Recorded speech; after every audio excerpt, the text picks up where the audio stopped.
case briefs, and so much more. LSData's got what you're looking for.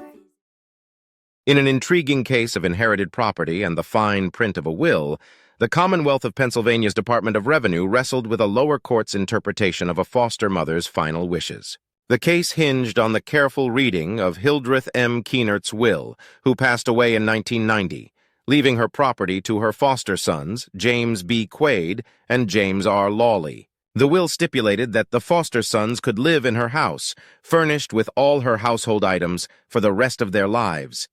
But if they were to vacate the property for 60 days or upon their death, the property was to sell with all profits going to the First Assembly of God Church of Harrisburg.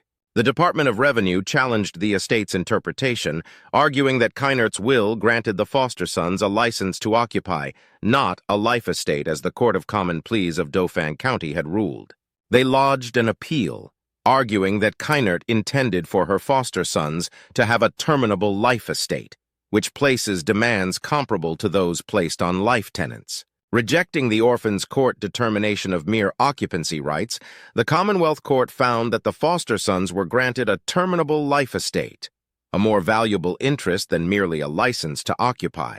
The court reversed the decision of the lower court, sent it back instructing them to assign value to the life estate for inheritance tax purposes. The case underscored the importance of precise language in drafting wills, and how the distinction between occupy and estate can reshape an inheritance scenario. Case briefs, and so much more. LSData's got what you're looking for. Visit lsd.law, elevate your mind. Leave the stress of class.